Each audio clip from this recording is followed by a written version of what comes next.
Plow and Pencil, the art of American agriculture, where, like Ike, we recognize that farming looks mighty easy when your plow is a pencil and you're 1,000 miles from the cornfield. The Plow and Pencil podcast will paint a picture of American agriculture today. We will tell the stories of the producers, the products, the policies, and the platforms that provide feed and fuel to our nation and our world. Join the movement of farmers, ranchers, and agriculture advocates plowing new ground, and pencil us into your weekly podcast schedule. This podcast is brought to you by HitchPin.com, the tool thousands of farmers and ranchers are using to buy, sell, hire, and work in agriculture.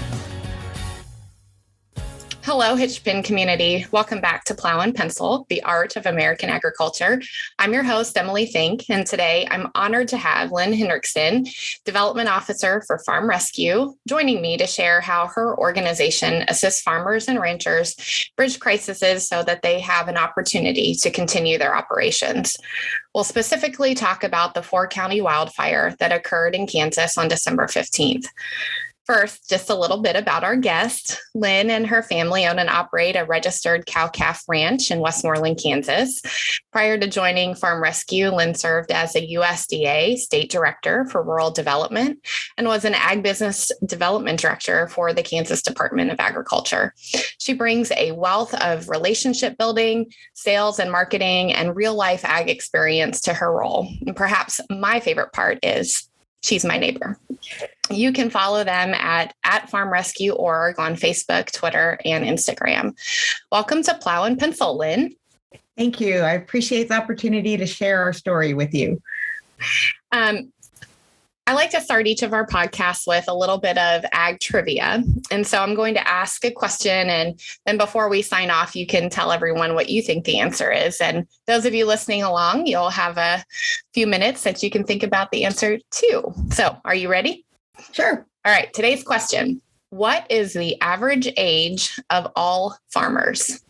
As our listeners now know, our founder, Trevor, he's an aviation fanatic. So to use a phrase that I know he would appreciate, let's start at the 30,000 foot level. Lynne, tell us, who is Farm Rescue? Well, that's a great segue into our story with Trevor's aviation background or love for it, because our founder, Bill Gross, is actually a pilot for UPS. And while he was flying over the ocean with his co-pilot, he came up with the idea that this is what he wanted to do when he retired. But really, the elevator speech for what Farm Rescue does is we assist families in a moment of crisis. So whether it's an accident, illness, or a natural disaster, Farm Rescue can bring their volunteers and equipment in and help bridge that gap so that the family can just continue on and be in operation down the road. That's awesome. And tell our listeners a little bit about what it means to be in your role as a development officer. This is really one of the greatest jobs I've ever had, if not the greatest, just because of the mission. And I'm totally immersed in agriculture, and it's from the business side of things to the production side of things and everything in between. But the role of the development officers is really, first and foremost, let's find those farm cases or ranch cases that we need to help and bring assistance to those families. And then second, it's really trying to find more volunteers to help us fulfill the mission. And last but not least, since we are a nonprofit, we really want to find our donors and sponsors to help us keep going forward. It is clear how much you love being in this role. When exactly did Farm Rescue get established, and how long has it been assisting farmers and ranchers? So like I said, Bill Gross, our CEO, came up with the idea that this is what he wanted to do when he retired. And his co-pilot basically asked him, why are you going to wait? Because I would say Bill was probably in his later 30s when he came up with the idea. So I don't know much of, our listener base, but, I wasn't thinking at 38 what I was going to do when I retired. I was, where's the next step in my career? Yeah. So that I commend him for that, to have that much vision and foresight. But it started in basically 2005. And the first case was handled by Bill when he has a family farm in North Dakota. He went and got their tractor and planter and helped the neighbor down the road because there was an issue or situation there. So realistically, since 2005, we've been in operation and growing every year. We now cover 7 states officially, but we'll be bringing an 8th one on at the end of this year. And we have helped over 800 families to date. That just gave me goosies. That's awesome. And, it's so similar to agriculture and startups, both exactly what he said. His co-pilot said, just get started. And I think that's really great advice for anyone listening to dream about what it is that they want to do and just try. That's kind of what we've been doing here at HitchPin. We want to make a connection between people who need things and have things. And you just kind of got to jump in with both feet, don't you? Absolutely. It all goes back. It's a picture of what we do, what we term neighboring. Yes. If someone has a piece of equipment that you don't, maybe you can rent it from them. Or if you are in this type of crisis situation, the neighbors step in and can help you, or a family member. But that's where we, as Farm Rescue, can come in and alleviate some of that, because everybody's busy, yes, but we don't want anybody to ever hold back. It's just like in volunteering. If you think, oh, I'll wait, maybe next year when I'm not as busy, or the kids are a little older, or I don't have as many other volunteer things going on, you can step right in now and just go for it. I'm an entrepreneur at heart as well. I mean, we've built our cattle operation. My husband and I have owned our own business. And that was the thing. We sat there and go, should we do this? Shouldn't we do it? Yes, go for it. Why not? Yes, exactly. What would you say the best part of your work is for you and your team at Farm Rescue? It's really, pretty basic. Knowing that we have helped a family get through a situation that they are just in shock still from, whether it's a diagnosis of an illness, whether it's a death in the family, or it's just an accident, because no one ever sees those coming. And just like everything we do, we try to be there to help. And that feeling you get from helping somebody and knowing that they're going to be okay when you leave, and even when you check back in on them, it's the best feeling in the world. Okay, we're going to dive into something that happened recently, and I'd like to ask you to think back to December 15th. And I want you to walk us through the events of that day. I know for some of our listeners who are really involved in agriculture, it's something that they heard about or experienced and maybe read in some of the ag media. But for a lot of this country, they still don't understand and comprehend what happened on that day. So, Lynne, would you just walk us through the events that took place on December 15th? Sure. As most people in ag in this area knew, the wind was constantly blowing all day long, anywhere from 50 miles an hour to 100 miles an hour. I mean, just literally, that wasn't even with the wind gust. And it was just relentless. And, from my personal experience, I went out to do chores for our place with Ron, my husband, that evening, probably about 4:30. And like most people, we're in the middle of calving. So we were starting to calve. So, we're checking cows and we're feeding hay and doing all this stuff. And we just kept thinking, it's like, who is burning on this type of day? And the smoke just got thicker and thicker. And so obviously on our phones, we have our county emergency alert system. And the alert system just warned us that it was not anything in the recent area. These were further out west, and named the counties, and there was a fire out there, but the wind had just blown it into our area, and we're basically 2.5 hours from Russell County. And so to smell the smoke and actually see it in the air that thick, it was just, made my stomach just churn, because I knew it wasn't good. So when we got back in the house, obviously we have friends out there, really close friends. So we started texting them and trying to see where they were and how, because again, we knew it was in those counties. And we started getting phone calls from other friends that knew people out there. And then the word got out that friends, other families, everything, lost everything. Homes, barns, livestock. Fortunately, we were getting reports that no people had passed away at this point. So we're grateful and felt the blessings there. But again, to know that grass, fences, and having seen other friends and the families that went through this in Kansas in 2017, the pictures were already in our mind because we had gone out there as a family to help in the aftermath in the Clark County fires. So it just made you sick knowing that this is what was going to happen. So, of course, we rallied around on a personal level, but also in my mind, it was like, okay, what can farm rescue do? Because that's one of the things is natural disasters. So I loaded up the very next morning and headed west just to assess the situation and see what would we need for equipment, what would we need in terms of volunteers, just what could be done at that point from the aspect of bringing farm rescue in, because, we are a free service and this is how we react. Yeah, you and I touched base that day and you shared that you were heading out there, and our team at HitchPin felt strongly that as a platform that connects buyers and sellers, people who have things with people who need things, we wanted to make sure that we were there to help also. And we knew that it was going to be an overwhelming task to start assessing. But we were grateful that you were keeping us posted when you were out there. So share with us then the next day on December 16th, arriving out in the aftermath. What was that like? It was tough. I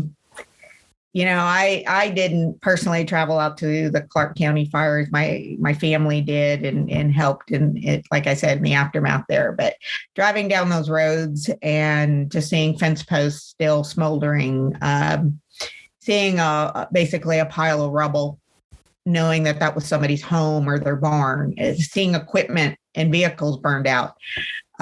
Obviously, the most devastating is when you see the livestock in the ditches that they were past the fence line, knowing that they were trying to get away and didn't make it. As a livestock producer, it hits you hard. As a friend, it hits you hard because you never want to see your friends go through that. But again, you just I kicked my mind in neutral as far as don't look at some things, just keep the focus going forward as I was driving. But just like you said, Emily, driving out there is like, okay, who do I need to call to start this rolling? So of course I reached out to Kansas Department of Ag, the FSA offices to say, all right, I'm headed out there. Are you sending anybody? Do you need me to meet someone? And knowing that they had the emergency management teams, they had the resources on their website, reaching out to you all, knowing that we could start connecting people with hay resources because people were already loading up hay and any types of supplies. And I was seeing them already on the road as I left that morning. So it was almost like we all knew what to do because unfortunately it wasn't that long ago. We had already done it. And neighbors were pulling together, but pulling up to certain families' headquarters or seeing them out there in town and just being able to give them a hug, it's going to, tell them it's going to be okay. But just the relief on their faces as they saw people coming together, that was probably the most heartwarming. And, the owners of several of the livestock barns or sale barns in those areas, as hay was already just being brought in and basically dumped in their parking lots, trying to figure out what we were going to do with it at that point and where it needed to go. So we just started a list and people just pulled together. But seeing that really is something you just never forget because there's absolutely nothing left. Just everything was gray from the ash that was laying on top of everything.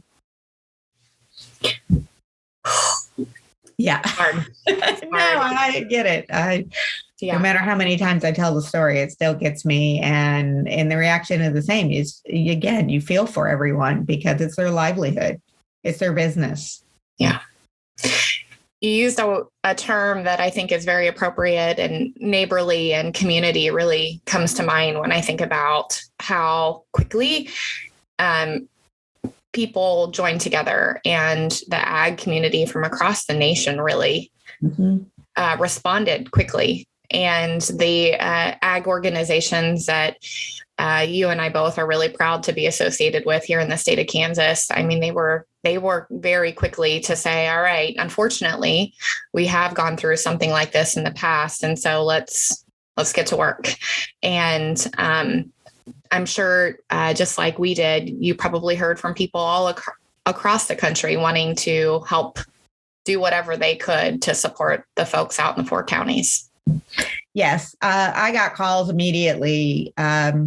There was a gentleman in Southeast Kansas he was already on the phone. He had taken the day off from his job just to start calling to get, because again, when you know people personally, you take it even more to heart. But it's the 80 some families I don't know that were proud that we're helping. And again, the phone calls as they were coming in, again, I was writing them down. I was just asking them to text me their contact information, and we started the list.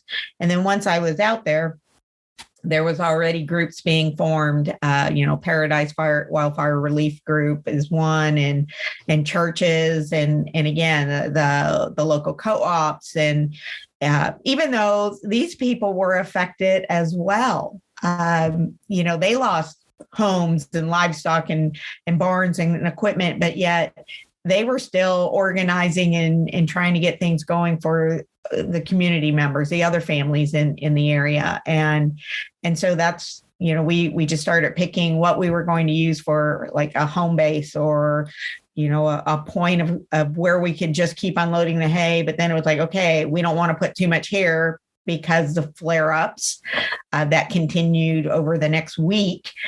And, so again, strategically trying to figure out where it needed to go. The neighbors really came together, and whether, I know there's, regardless of feelings towards one another, or, we're all competitive because, we're all trying to find the same grass, and we're all trying to find the same resources sometimes. But nobody cared. It was like, if you needed something, basically, here's the shirt off my back, here's my jacket, because the weather was 50 plus degrees that day. And then by Friday, it was 30.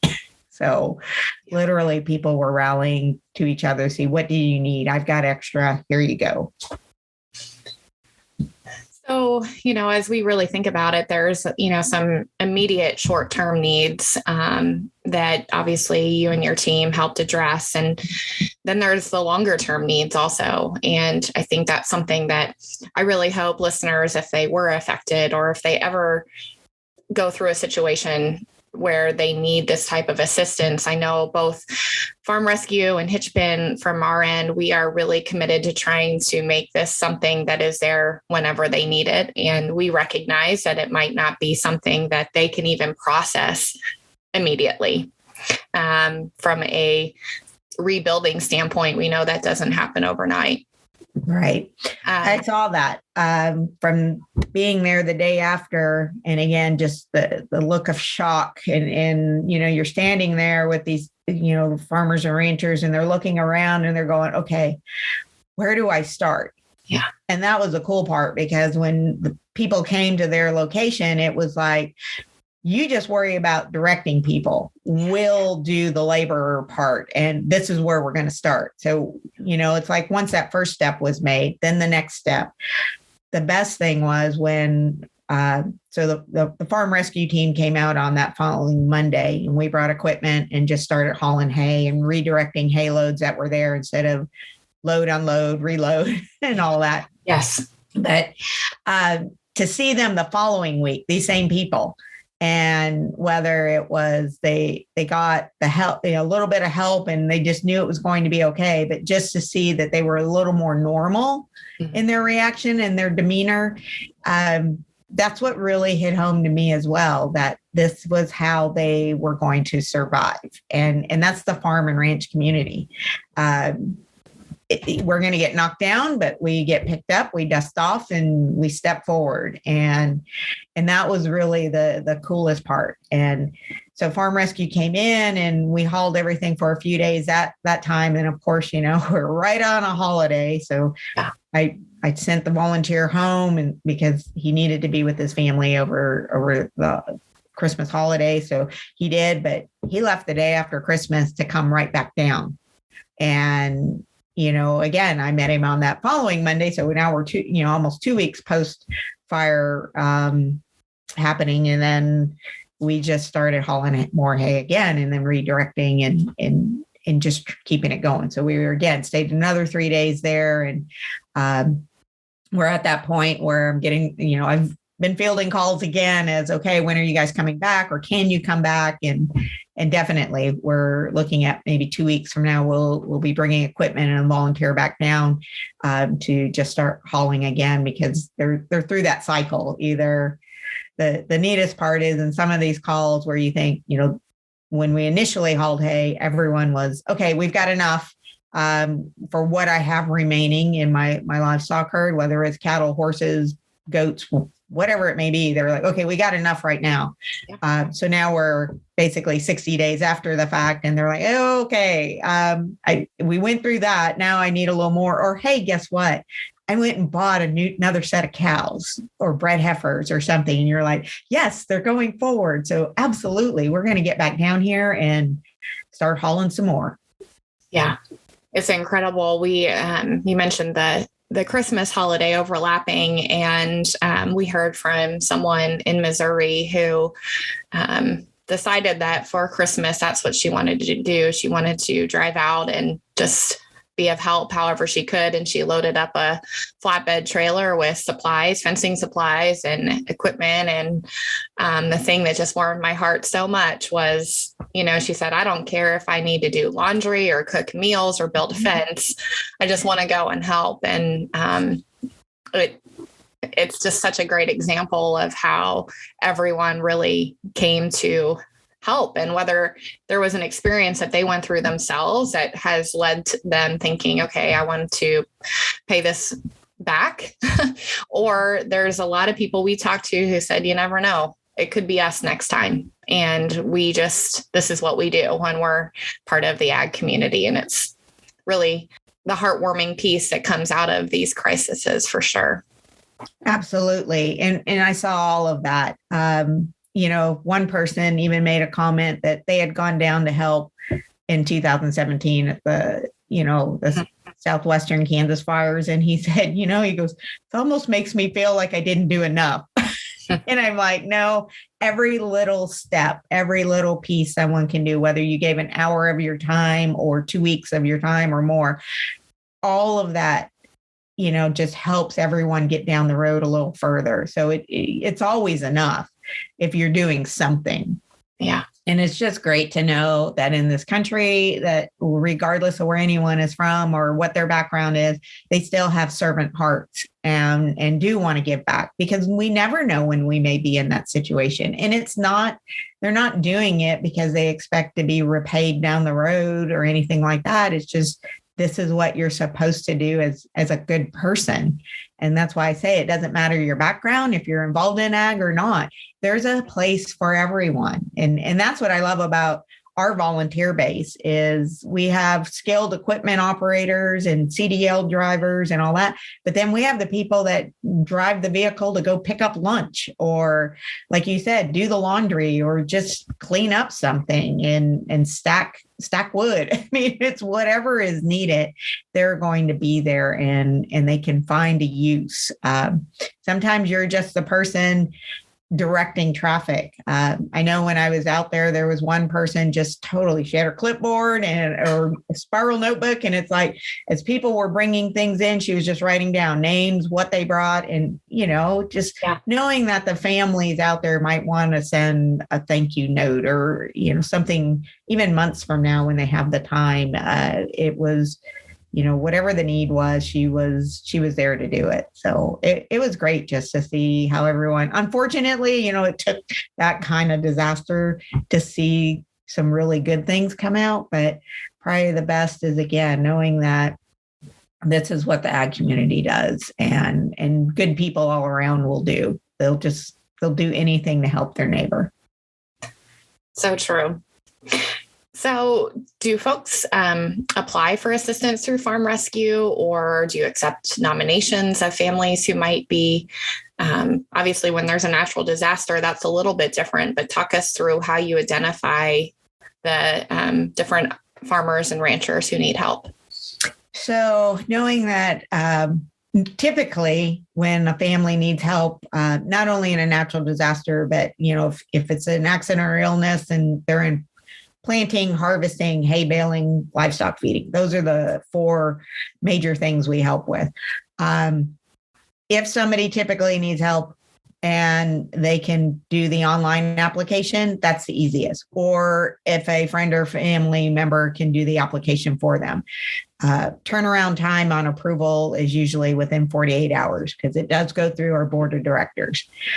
In this case, knowing people lost everything and probably their computer at the same time if they had one, and maybe even their cell phone because, it was that fast. I started taking names and contact information. If it was a name, address, and a phone number, that's really all I needed. It's a very simple application to ask for help or assistance. And so I would sit in the hotel in the evening and just input all that information myself. There were other, I mentioned the Paradise Fire Relief Group through one of the churches. They have a spreadsheet of a lot of families that are going to need hay delivery going forward. So with their help, we're putting those applications in and just, again, sending it up to our headquarters in North Dakota, and they'll approve them, and then we'll start hauling hay to those families or redirecting hay that's still coming in and getting them to those places. But the application is a very simple process. Does not take long to fill out online. I even took paper applications with me out there in case somebody was just adamant about doing it online or they couldn't. And if they wanted to do it themselves, we could just leave those with them. So different avenues, just whatever they're comfortable with. But again, anyone can input the information and send it on someone else's behalf. That's great. Yes, keeping it simple, right? Absolutely. How could someone listening today help, whether that be, these types of natural disasters or just in general? What is the best way for them to help farm rescue's efforts? Probably first and foremost is helping us spread the word. We are in North Dakota, South Dakota, Minnesota, Nebraska, Iowa, Kansas, and soon to be Illinois and eastern Montana. So I say that I myself cover Nebraska, Kansas, Iowa, and Illinois. So I can't be everywhere at the same time. And we have one other development officer, Tim Sullivan, who handles the other states. But we just ask people to spread the word and help us find those cases because we can't be everywhere at once. And we don't know everyone in the local communities like your listeners may know. So don't be afraid to either call me or go to the website and find out how you can nominate somebody. And so that's first and foremost is helping us spread the word so we can get more cases. Secondly, it's volunteer. We're always looking for volunteers. And as I'm working these states that I oversee harder, I'm gathering more volunteers. So our response time, again, will be a lot faster, which is great. Instead of we have volunteers in 49 states. Wow. So to be able to call somebody from, Maine to get over here to Kansas or Iowa, it will take a little while to get them here. But if we have more local volunteers, then we can do that. And logistically, we're trying to keep our equipment basically Kansas and North Dakota so that, again, response time is faster now that I'm down here. And once we do that, get the volunteer base again. We have 1,000 volunteers in our database, but probably 300 of those each year are active, but we really need more. And then the other thing, obviously, is if you're able to help us further our mission through donations and sponsorships, and whether it's monetary or in kind, we're looking for everything. But we are a nonprofit, so we are constantly looking to find those funds to keep us moving forward and expanding, because we're not stopping at 8 states. That's awesome. We will absolutely include links in our show notes section. So be sure to check that out for links to all of these resources that Lynne's described here today that are available at Farm Rescue.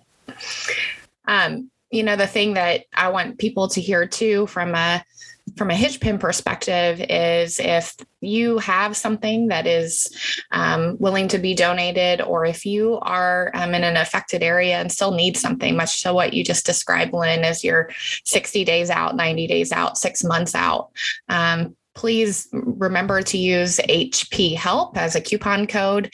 And that's also a way that folks can search through the inventory available on HitchPin to find things that are either discounted or able to be donated for those who need it. So I love being able to collaborate with Farm Rescue and the other ag organizations, really just all of us together wanting to support those who need it. And we're really grateful for everything that you do, Lynne. It's fantastic. Thank you so much. And again, it's the networking and the partnerships like we had, with HitchPin. And, I was very grateful you were just down the road.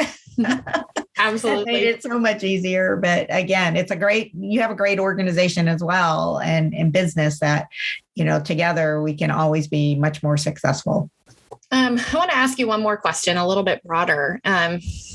Just being involved in agriculture your entire life and now seeing it even from this perspective, what's something you wish everyone, regardless of their connection to ag, knew about farming and ranching? There's so many things. I would have to say, if what I keep picking up on this, because this is a common theme that everyone says, we're such an independent group. We don't need the help, or, I can do it myself, or the neighbors and family will step in. They assume all that. So if there's organizations out there that they're aware of, like Farm Rescue, like HitchPin, like your local, ag groups and associations within your state, do not be afraid to ask for help. I have been using this example in a few presentations I've done since the fires and being out there to help, because I heard that from several people when we show up and we're like, okay, you're next on the list. We're going to pick up a load of hay. Where do you want it? And they would be like, oh, no, my neighbor needs it more than me. I don't need that. It's hard for us to ask for help. They just kept saying that it's hard for us to ask for help, or I don't know if I want to. It's like, you don't owe anybody anything. And I finally thought about this as I was driving back. We'd been hauling hay all day, and I had heard that from a local couple. They were like, it's just hard to ask for help. And I didn't have a good response other than, oh, no, that's my job. And this is what we're here for. This is why we do what we do. This is Farm Rescue's mission. But it hit me as I was driving back to the hotel that evening that it's like, you know what? If people are stepping forward and offering help, they're doing it because they want to, not because they have to. And who are we to take away that kind of joy from someone else? So if it makes the ag community feel better, or individuals feel better for asking for help, just think how, because they were like, I don't know what I can do to repay it. It's like, you're giving joy to somebody else. Yeah. And it just, that really made me feel a lot more at peace with what we were doing. And now I have a really good response to come back and say, that's what you're giving back to somebody. When they offer the help, you're giving them joy in knowing that they're serving you or the community or just ag in general. So yeah, ask for help. It's okay. It's perfect. I love it. I love it. Okay, we're going to circle back to our ag trivia question. Are you ready? Sure. Okay, so to restate it, what do you think, Lynne, is the average age of all farmers? I want to say 62. Oh, yes. So close. There must be just a few younger people that are deciding they're going to have a go at it because the average is just a little bit less than that. So 57 and a half. Yeah. Oh, great. I'm there. And a half. Oh, stop it. No. I always laugh because when my husband and I were first married, and we've been married 30 years, when we were first married, we started attending producer meetings, and, we're in there and we're like, wow, there's a lot of older people in here. And I say older, yes. And we would just kind of laugh about it when we went home. It's like, yeah, it's just a lot of older people. Do we really fit into this demographic or, this group and all that? And now it's funny because we attend the same producer meetings and we look around the room, we're like, oh man, we're the older people. Yeah. But what a ride, right? What a ride. It is. It's great. We're still going. It's awesome. Yeah. I can't thank you enough, not only for being our guest and giving our listeners a little glimpse at the work that you do with farm rescue and specifically at the 4 county fires in December. But thank you for all that you and your family do for agriculture. And we just are so grateful to have you as a partner. Well, thank you so much again. We're just doing our jobs. And yes, the more people we can help, just makes you feel even better and better. Get up every day and go forward.